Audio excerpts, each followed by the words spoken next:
Hello friends, welcome back to Mommy's Love Kitchen. எல்லாரும் எப்படி இருக்கீங்க? இந்த வீடியோ பார்த்துட்டு இருக்கிற எல்லாருக்கும் என்னுடைய நியூ இயர் விஷஸ். இந்த 2025 நம்மளுக்கு ரொம்ப பிடிச்ச மாதிரியான ஒரு வருஷமா இருக்கும் அப்படின்ற ஒரு நல்ல ஸ்டார்ட்டோட இந்த வீடியோவை நான் ஸ்டார்ட் பண்ணுறேன். இன்னைக்கு நம்ம பார்க்க போகிறது வந்து பார்த்திங்கன்னா, எங்களோட நியூ இயர் எப்படி போச்சுன்றது ஒரு சிம்பிளான vlog தான்.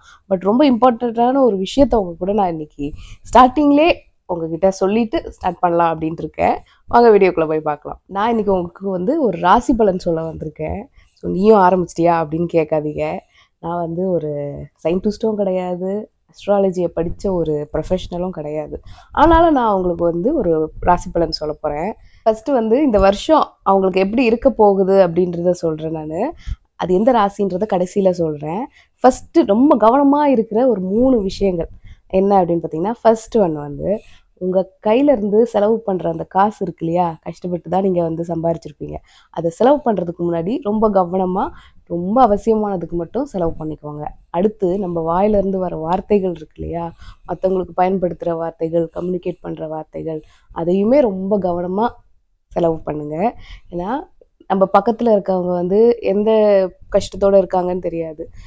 நம்மளோட மூடு சரியில்லைன்றதுக்காக அவங்கள ஹர்ட் பண்ணுற மாதிரியான வார்த்தைகளை விடாமல், முடிஞ்ச அளவுக்கு உங்களோட எமோஷன்ஸை வந்து அந்த வார்த்தைகளாக காமிக்காமல், முடிஞ்ச அளவுக்கு நல்ல வார்த்தைகளாகவே யூஸ் பண்ணிக்கோங்க. அடுத்து 3வதாக என்ன, உங்கள் ஹெல்த்தில் ரொம்ப கவனமாக இருங்க. அதுக்கு ப்ராப்பரான எக்ஸசைஸ், ஃபுட் ஹேபிட் வந்து இது வரைக்கும் எப்படி இருந்துச்சுனாலும் பரவாயில்ல, இதுக்கப்புறம் வந்து ஹெல்தியரான சாய்ஸ்க்கு போங்க. வெளியில் சாப்பிட்றது, அதுக்கப்புறம் வந்து அன்ஹெல்தி ஃபுட்டு, அதெல்லாம் அக்கேஷ்னலாக ஆக்கிக்கோங்க நீங்கள் ரெகுலராக சாப்பிட்றதா இருந்தால். நெக்ஸ்ட்டு நீங்கள் வந்து சில விஷயங்களெல்லாம் நீங்கள் உதாசீனப்படுத்தக்கூடாது. அது என்ன அப்படின்னு பார்த்தீங்கன்னா, ஃபஸ்ட்டு ஒன்று, உங்களை தேடி வர ஆப்பர்ச்சுனிட்டிஸ் இருக்கு இல்லையா, அது எதையுமே வந்து உதாசீனப்படுத்திடாதீங்க. எப்போவுமே நம்ம தேடி போகிறதுக்கு தானே வேல்யூ நம்ம கொடுப்போம், அப்படி இருக்காது. ஒரு சின்ன சின்ன ஆப்பர்ச்சுனிட்டிஸ்லையும் உங்களை நீங்கள் ப்ரூவ் பண்ணுறதுக்கான எல்லா வாய்ப்புகளுமே அதில் இருக்குது. அதனால சின்ன ஆப்பர்ச்சுனிட்டினாலுமே அதையும் பயன்படுத்திக்கோங்க. அடுத்ததாக வந்து உங்களை தேடி வர உங்களை பற்றின விமர்சனங்கள், கிரிட்டிசிசம்ஸ்லாம் இருக்கு இல்லையா, எல்லாத்தையும் நம்ம முழுசாக மண்டையில் போட்டு மண்டையை உடச்சிக்க தேவையில்லை. பட் இருந்தாலும் வர கிரிட்டிசிசம்ஸை நீங்கள் வந்து கவனமாக எதிர்கொள்ளுங்க. அதை ஏதாச்சும் நிஜமாவே ஏதாவது தப்பு இருந்துச்சுன்னா உங்களை கரெக்ட் பண்ணுறதுக்கு அது பயன்படுத்திக்கோங்க. ஏன்னா வந்து எல்லா கிரிட்டிசிசமே நம்மளை வந்து டிஸ்ட்ராய் பண்ணுறதுக்கு வர்றது கிடையாது. நிறையா அதில் வந்து நம்மளை பில்ட் பண்ணி நெக்ஸ்ட் லெவல் போகிறதுக்காகவும் இருக்கும். ஸோ அதுலேயுமே வந்து கவனமாக இருங்க. 3வதாக உங்கள் அன்பை தேடி வரவங்களும் இல்லை, உங்களை தேடி வர அன்பையும் என்றைக்குமே உதாசீனப்படுத்தாதீங்க. நான் ஃபஸ்ட்டு சொன்ன மாதிரி தான், நம்மளை சுற்றி இருக்கவங்க எந்த மனநிலைமை இருப்பாங்கன்னு தெரியாது, எல்லாத்தையும் எல்லாருக்கிட்டையும் சொல்லவும் முடியாது, என்ன கஷ்டத்தில் இருப்பாங்க அப்படின்றதும் தெரியாது. முடிஞ்ச அளவுக்கு நம்மளோட வார்த்தைகளை ரொம்ப கவனமாக பயன்படுத்தி நம்ம அவங்களுக்கு கஷ்டத்தை கொடுக்காம இருக்கலாம். ஏன்னா அவங்களோட கஷ்டத்தை நம்ம வந்து ஒழிக்க முடியாது, பட் நம்ம சைட்லேருந்து நம்ம அளவுக்கு கொடுக்காம இருக்கலாம். ஸோ இப்போ இந்த பலன்கள்லாம் எந்த ராசிக்குள்ளதுன்னு தானே கேட்குறீங்க, உங்களுக்கே தெரிஞ்சிருக்கும். இது எல்லாமே நம்ம மனுஷங்களாக பிறந்த எல்லாருக்குமே சமமாக போகிறது தான் இது. இப்போ நான் ரீசெண்டாக வந்து பார்த்திங்கன்னா, இந்த இயர் தான் அதை நோட் பண்ணுறேன்னு நினைக்கிறேன். நான் சோஷியல் மீடியா எங்கே பார்த்தாலும் வந்து ராசி பலன்கள் அது வந்து அளவுக்கு அதிகமாக நம்மளை வந்து சேருதோ அப்படின்ற மாதிரி இருக்குது. நான் வந்து அஸ்ட்ராலஜர்ஸை வந்து இங்கே குறை சொல்லணும் அப்படின்றது கிடையாது. நிறைய பேர் வந்து அதை ப்ராப்பராக படிச்சுட்டு வந்து சொல்கிறாங்க. அவங்கள நம்ம எப்போவுமே வந்து அவங்களோட கைடன்ஸை நம்ம எடுத்துக்கலாமே தவிர்த்து அவங்களோட அட்வைஸ் அப்படியே எடுத்துக்கணுன்ற அவசியம் கிடையாது. இன்ஃபேக்ட் அவங்கள கேட்டிங்கன்னா அவங்களுமே அதை தான் சொல்லுவாங்க. பிளைண்டாக ஒன்றத்தை ஃபாலோ பண்ணாமல் நம்ம மேலே ஒரு நம்பிக்கை இருக்கணும். அவங்க கொடுக்குறது வந்து கண்டிப்பாக நம்ம ஒரு சஜஷனாக எடுத்துக்கலாம். ஏன்னா ப்ரிவென்ஷன் இஸ் பெட்டர் தென் கியூர்ன்றது உண்மைதான். அவங்க சொல்கிறது அங்கே ஒரு ஆபத்து இருக்குது, நீங்கள் அங்கே பார்த்து இருக்கணும் அப்படின்றத தான் அவங்க சொல்கிறாங்க. ஸோ அப்படி ஒன்று இருக்குது, அங்கே ஆபத்து இருக்குன்றதுக்காகவே நம்ம நெக்ஸ்ட் ஸ்டெப் எடுக்காமல் இருக்கக்கூடாது இல்லையா. அதுதான் எனக்கு என்னமோ இது ஓவர் டூ ஆகுற மாதிரி இருக்குது. ஸோ அதனால ராசி பலன் நம்புறவங்க ஃபாலோ பண்ணுறவங்கலாம் ஓகே தான், பட் அதுலேயுமே ஒரு அளவு வச்சுக்கோங்க. அதை மட்டுமே வச்சுட்டு உங்கள் வாழ்க்கையை கொண்டுட்டு போகாதீங்க. இந்த 2025 பார்த்திங்கன்னா ஒரு சில ராசிகளுக்கு நல்லாயிருக்கும், ஒரு சில ராசிக்கு ரொம்ப சேலஞ்சிங்கா இருக்கு அப்படின்றது. நம்ம வந்து நல்லதை சொன்னாங்கன்னா, இதே அஸ்ட்ராலஜர்ஸ் வந்து நம்மளுக்கு வந்து இந்த ராசி சூப்பரா இருக்கு இந்த வருஷம் அப்படின்னு சொல்லும்போது நம்ம என்ன நினைப்போம்? இவ்வளோ வருஷம் வந்து கஷ்டப்பட்டுட்டு இருந்தேன், இனிமேல் மட்டும் என்ன புதுசா பெருசா நடந்துற போகுது அப்படின்னு நினைப்போம் இல்லையா? அப்படியும் நினைப்போம் நம்ம. முழுசா அவங்கள அக்செப்ட் பண்ணிக்க மாட்டோம்.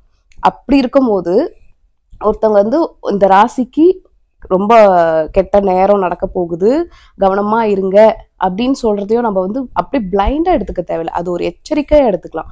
நான் இங்க வந்து எந்த ப்ரொஃபஷனையும் சரி இல்லை யாரையும் சரி நான் வந்து ஜட்ஜ் பண்ணல. அவங்க படிச்சு அவங்க சொல்றத சொல்றாங்க. ஈவன் அது வந்து ஹெல்ப்ஃபுல்லா தான் இருக்கு நம்மளுக்குள்ள. பட் வந்து சில டைம் வந்து அது ஓவர் டூ ஆகி நம்மளோட எபிலிட்டி, நம்மளோட ஆப்பர்ச்சுனிட்டிஸை நம்ம வந்து செய்ய முடியாத மாதிரியான ஒரு சைக்காலஜிக்கல் எஃபெக்ட் கொண்டுட்டு வரது நான் ஃபீல் பண்றேன். ஸோ அதனால வந்து ராசி பலன் நான் ஒரு 6 ராசி மீன் 6 பலன்கள் சொன்னேன் இல்லையா? அது எனக்கு தெரிஞ்சு யார் வேணாலும் எப்போ வேணாலும் ஃபாலோ பண்ணலாம். அதனால வந்து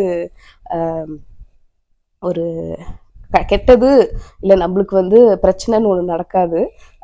ராசி பலன்களை நீங்கள் ஃபாலோ பண்ணுறவங்களா இருந்தால் தாராளமாக பண்ணுங்க. ஆனால் அதுலேயும் ஒரு அளவு இருக்கட்டும். ஸோ அதுதான் இந்த வாட்டி நான் சொல்லணும்னு நினச்சது. ஹோப்ஃபுல்லி நான் அதை கரெக்டாக உங்ககிட்ட வந்து சேர்த்துருப்பேன்னு நினைக்கிறேன். வேறு யாராச்சோட சென்டிமெண்ட்ஸ் ஆர் யாரையாச்சும் வந்து குத்தணும் இல்லை வந்து அவங்கள வந்து போக் பண்ணி பேசணும் அப்படின்றது என்னோட கருத்து கிடையவே கிடையாது. நம்மளுக்கு பிரச்சனைகள் வர்றது ரொம்ப இயல்பு தான் வாழ்க்கையில். நம்ம அதை எப்படி எதிர்கொள்கிறோம் இல்லை அதுக்கு நம்ம எப்படி தயார்படுத்திக்கிறோம் அப்படின்றது தான் ஒரு மனுஷங்களுக்கும் ஒரு வேறுபாடு இருக்கிறது. ஸோ அதில் நீங்கள் கான்சென்ட்ரேட் பண்ணலாம். பிரச்சனை இருக்குன்ட்டு பயந்து எதுவும் பண்ணாமல் இருக்காதீங்க. உங்களுக்கு பண்ணணும்னு நினச்சதை பண்ணுங்க, ஆனால் காஷியஸாக பண்ணுங்க. இப்போ வாங்க விளாக்குள்ளே போய் பார்த்துடலாம். இது வந்து பார்த்தீங்கன்னா 31st நைட் அன்னைக்கு 12 o'clock வெயிட் பண்ணிட்டு இருக்கோம். ஸோ இன்னும் ஒரு ஃபியூ செகண்ட்ஸில் 12 o'clock ஆக போகுது. வருஷம் ஸ்டார்டிங்கே வந்து இனிப்போட ஸ்டார்ட் பண்ணோம் அப்படின்ற கான்செப்ட் தான் கேக் கட் பண்ணுறது. இது வந்து நாங்கள் யூஸ்வலாக எல்லா இயர்லையுமே ஒன்று செய்வோம் இல்லை வாங்கிடுவோம். இந்த வாட்டி வந்து பார்த்தீங்கன்னா ராஸ்பெரி சீஸ் கேக். இது என்னைக்கு நம்ம முடிச்சுக்கிட்டு இருக்கிறோமோ அன்னைக்குதான் வந்து தூக்கமா வரும். ஸோ இந்த கேக்கை டேஸ்ட் பண்ணணும் அப்படின்றதுக்காகவே வந்து நாங்க முடிச்சுட்டு இருந்துட்டு கேக்கை கட் பண்ணி சாப்பிட்டுட்டு உடனே போய் படுத்து தூங்கியாச்சு. ஸோ இந்த வருஷம் நியூ இயர் வந்து பாத்தீங்கன்னா கொஞ்சம் நானுமே என் பையன் 2 பேருமே கொஞ்சம் சிக்காய் ரெக்கவர் ஆனதுனால பெருசா நாங்க பிளான் பண்ணல. நாங்க வீட்லயே வச்சுக்கிற மாதிரி தான் இருக்கோம். ஸோ இன்னைக்குதான் வந்து பாத்தீங்கன்னா January 1st. வெதர் கொஞ்சம் சுமாரா இருக்கு, சாயங்காலத்துக்கு மேல கோல்டா தான் இருக்கு. ஸோ என்னோட காஃபியை குடிச்சிட்டு இன்னைக்கு பிரேக்ஃபாஸ்ட் வந்து சேமியா உப்புமா. வருஷத்தோட முதல் நாளே உப்புமாவா அப்படின்னு கேட்டீங்கன்னா இது கொஞ்சம் எங்க வீட்டுல சாப்பிடதான் செய்வாங்க. ஸோ அதனால சிம்பிளா இருக்கட்டுமே அப்படின்னு சொல்லிட்டு உப்புமாவுக்கு வறுத்துட்டு அதுலயே கொஞ்சம் பாலை ஊத்தி பாயசத்துக்கும் சைட்ல வேக வச்சுட்டேன். ஸோ குளிச்சு எல்லாம் பண்ணிட்டு சமையல ஆரம்பிக்க வேண்டியதுதான். சமையல் வந்து ரொம்ப எலாபரேட்டானதா இருக்காது, பட் எல்லாருக்குமே பிடிச்ச மாதிரியான ஐட்டம்ஸ் தான் வச்சிருக்கேன். சாதம் வேக வச்சாச்சு, அப்புறம் வந்து பருப்பு குழம்புக்கு சிறுபருப்பு வேக வச்சாச்சு. அதுக்கப்புறம் காய்கறி வந்து பாத்தீங்கன்னா கட் பண்ணியாச்சு. வாழைக்காய் ஃப்ரை, அதுக்கப்புறம் கோவக்காய் ஃப்ரை. ஸோ வாழைக்காய் ஃப்ரை வந்து என் பையனுக்கு ரொம்ப ஃபேவரட் ஆனது அது. அதுக்கப்புறம் கோவக்காய் எனக்கு ஃபேவரட் ஆனது. மிச்சதெல்லாம் வந்து எல்லாருக்கும் பிடிச்ச மாதிரி, என் ஹஸ்பண்டுக்கு பிடிச்சது எல்லாருக்கும் பிடிச்சதும் இருக்குங்க. உங்க எல்லாருக்கும் எப்படி நியூ இயர் போச்சு அப்படின்றது சொல்லுங்க. யூஸ்வலா வந்து பார்ட்டிஸ் ஆர் பாட்லக் ஏதாவது இருக்கும், இல்லை வந்து ரிலேட்டிவ்ஸ் வீட்டுக்கு ஃப்ரெண்ட்ஸ் வீட்டுக்கு போகிற மாதிரி இருக்கும். இந்த இயர் வந்து வெறும் கோயிலுக்கு மட்டும் தான் நாங்கள் போகலான் இருக்கோம். இப்போ பார்த்தீங்கன்னா வடையுமே காலையில தான் ஊற போட்டிருந்தேன் உளுந்து, அதை மிக்சிலேயே அரைச்சாச்சு. நெக்ஸ்ட் பாயசத்துக்கு முந்திரி எல்லாத்தையும் தாளிச்சு போட்டாச்சு. ஸோ பாயசம் ரெடி. நெக்ஸ்ட் வந்து வடையுமே வந்து போட்டாச்சு. ஒரு பேட்ச் மட்டும் லஞ்சுக்கு வச்சுட்டு அப்புறம் ஈவினிங்க்கு செஞ்சுக்கலாம் அப்படின்ட்டு மிச்ச மாவு எடுத்து உள்ள வச்சுட்டேன். வீட்டில் சாமி கும்பிட்டுட்டு அதுக்கப்புறம் சாயங்காலமா பக்கத்துல ஒரு கோயில் இருக்கு. ஸோ அந்த கோயில் போயிட்டு வந்தா அவ்வளோதான், நம்ம டெய்வே முடிஞ்சிச்சு. ஸோ நம்மளோட லஞ்சு ரெடி ஆயிடுச்சு. சாதம், பருப்பு குழம்பு, வாழைக்காய், அப்புறம் கோவக்காய், பாயசம், வடை, அப்புறம் ஸோ ஃபர்ஸ்ட் வந்து சாமியை கும்பிட்டுட்டு சாப்பிட்டுட்டு கொஞ்சம் ரெஸ்ட் எடுத்துட்டு கோயிலுக்கு போயிட்டு வர வேண்டியது தான். இந்த 2025 நம்ம எல்லாருக்குமே பிடிச்ச மாதிரியான ஒரு இயரா அமையும் அப்படின்னு நான் நம்புறேன். ஏன்னா ஃப்ரெண்ட்ஸ், இந்த நியூ இயர் vlog உங்களுக்கு பிடிச்சிருந்திருக்கும்னு நினைக்கிறேன். அந்த மெசேஜும் உங்களுக்கு யூஸ்ஃபுல்லாக இருந்திருக்கும் அப்படின்னு நான் நினைக்கிறேன். இந்த வீடியோ பிடிச்சிருந்துச்சுன்னா மறக்காம நம்ம சேனலை லைக் பண்ணி ஷேர் பண்ணி சப்ஸ்கிரைப் பண்ணிடுங்க. நம்ம சேனலை நீங்கள் இன்ஸ்டாவில் ஃபேஸ்புக்கில் கூட ஃபாலோ பண்ணலாம். மாமிஸ் லவ் கிச்சனோட எப்போதுமே இணைஞ்சே இருங்க. இதே மாதிரி இன்னொரு வீடியோவில் உங்களை சந்திக்கிறேன். நன்றி, வணக்கம்.